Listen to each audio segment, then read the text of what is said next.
കോഴിക്കോട് വീണ്ടും അമീബിക് മസ്തിഷ്ക ജ്വരം.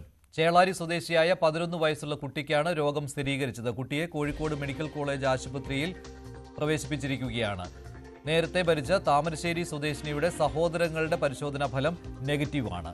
കൂടുതൽ വിവരങ്ങളുമായി MS അനീഷ് കുമാർ ചേരുകയാണ്. അനീഷ്, ഇപ്പോൾ ഈ അമീബിക് മസ്തിഷ്ക ജ്വരം അതൊരു വലിയ ഒരു ആശങ്കയായി മാറുന്നുണ്ടല്ലോ. ഇപ്പോൾ നിലവിൽ 3 പേർ ചികിത്സയിലായിട്ടില്ലേ കോഴിക്കോട് മെഡിക്കൽ കോളേജിൽ? തീർച്ചയായും കോഴിക്കോട് ജില്ലയെ ആശങ്കയിലാക്കിയാണ്. വിവിധ മേഖലകളിൽ നിന്നാണ് ഈ രോഗബാധിതരെ ഇപ്പോൾ ആശുപത്രിയിൽ പ്രവേശിപ്പിക്കുന്നത്. ഇന്ന് തന്നെ ഇപ്പോൾ ഈ രോഗം സ്ഥിരീകരിച്ച കുട്ടിക്ക് ഈ പനി മൂർച്ഛിച്ചതിനെ തുടർന്നാണ് കോഴിക്കോട് മെഡിക്കൽ കോളേജ് ആശുപത്രിയിൽ എത്തിച്ചത്. അവിടെ മൈക്രോബയോളജി ലാബിൽ നടത്തിയ പരിശോധനയിലാണ് അമീബിക് മസ്തിഷ്ക ജ്വരം ഉണ്ടെന്ന് സ്ഥിരീകരിച്ചിരിക്കുന്നത്. കുട്ടി ഇപ്പോൾ ചികിത്സയിലാണ്. മറ്റ് 2 പേർ കൂടി, കേവലം 3 മാസം പ്രായമുള്ള ഒരു കുട്ടി നിലവിൽ തന്നെ അമീബിക് മസ്തിഷ്ക ജ്വരം സ്ഥിരീകരിച്ച് ചികിത്സയിൽ കഴിയുകയാണ്. ആ കുട്ടിയുടെ നില ഇപ്പോഴും ഗുരുതരമായി തുടരുന്നു. തീവ്ര പരിചരണ വിഭാഗത്തിൽ തന്നെയാണ് ആ കുട്ടി ഉള്ളത്. മറ്റൊന്ന് 49 വയസ്സുള്ള ഒരു യുവാവാണ്. യുവാവിന്റെ ആരോഗ്യനില ഏതാണ്ട് ഗുരുതരാവസ്ഥ മാറി സാധാരണ നിലയിലേക്ക് വരുന്നു എന്നാണ് അധികൃതർ നൽകുന്ന വിവരം. അത്തരത്തിൽ 3 പേരാണ് ഇപ്പോൾ രോഗലക്ഷണങ്ങളോടുകൂടി അല്ലെങ്കിൽ രോഗം സ്ഥിരീകരിച്ച് ചികിത്സയിൽ കഴിയുന്നത്. നേരത്തെ താമരശ്ശേരി സ്വദേശിയായ 9 വയസ്സുകാരി പെൺകുട്ടി അമീബിക് മസ്തിഷ്ക ജ്വരം ബാധിച്ച് മരിച്ചിരുന്നു. ആ പെൺകുട്ടിക്ക് കടുത്ത പനിയും മറ്റ് രോഗലക്ഷണങ്ങൾ പ്രകടമായിരുന്നു.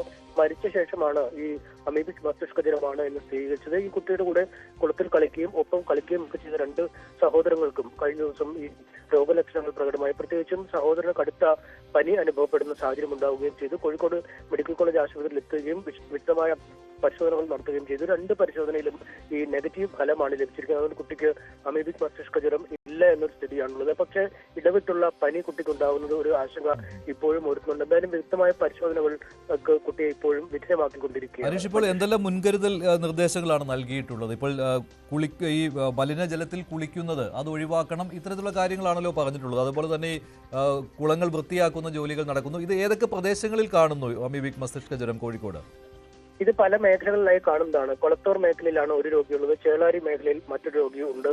അങ്ങനെ താമരശ്ശേരി ഭാഗത്തു നിന്നും ആ കുട്ടി മരിച്ച കേസ് ഉണ്ടാവുന്നു. അങ്ങനെ പലയിടങ്ങളിൽ നിന്ന് ഉണ്ടാവുന്നതുകൊണ്ട് ഒരു സ്ഥലത്താണ് ഇത് കേന്ദ്രീകരിക്കുന്നതെന്ന് പറയാൻ കഴിയാത്ത ഒരു സാഹചര്യമുണ്ട്. പ്രധാനമായും വ്യക്തികളിൽ നിന്ന് വ്യക്തികളിലേക്ക്, അതായത് മനുഷ്യനിൽ നിന്നും രോഗം ബാധിച്ച ഒരാളിൽ നിന്നും രോഗം ബാധിച്ച മറ്റൊരാളിലേക്ക് ഈ രോഗം പകരില്ല എന്നാണ് ആരോഗ്യവകുപ്പ് അധികൃതർ നൽകുന്ന വിശദീകരണം. പൂർണ്ണമായും ഈ ജല ഉറവിടങ്ങളിൽ നിന്നാണ് രോഗം പകരുക. അതുകൊണ്ട് ജലസ്രോതസ്സുകൾ ശുചിയായി സൂക്ഷിക്കുക, ക്ലോറിനേഷൻ കൃത്യമായി ചെയ്യുക, ഒപ്പം ഈ നീന്തലിലും മറ്റുമായി അല്ലെങ്കിൽ കുളത്തിലും മറ്റുമൊക്കെ ഇറങ്ങുമ്പോൾ അതിനുള്ള മൂക്കും ചെവിയും ഒക്കെ മൂടുന്ന തരത്തിലുള്ള ഉപകരണങ്ങൾ ഉപയോഗിക്കുക തുടങ്ങിയ നിർദ്ദേശങ്ങൾ അധികൃതർ നൽകുന്നുണ്ട്. പക്ഷേ ഏറ്റവും ആശങ്കപ്പെടുത്തിയത് ഈ 3 മാസം പ്രായമുള്ള കുട്ടിക്ക് എങ്ങനെ രോഗം വന്നു എന്നത് തന്നെയായിരുന്നു. ആദ്യം ആ കുട്ടിക്ക് രോഗം വരാൻ ആ കുട്ടി കുളത്തിൽ കുളിക്കുകയോ മറ്റോ ഒന്നും ചെയ്തിരുന്നില്ല. പക്ഷെ അത് ഒരു കിണറ്റിൽ നിന്നും വെള്ളം ശേഖരിച്ച് ആ വെള്ളത്തിലാണ് ആ കുട്ടിയെ കുളിപ്പിച്ചിരുന്നത്. അങ്ങനെ ആവാം ആ രോഗം വന്നെന്ന ഒരു നിഗമനത്തിലെത്തി.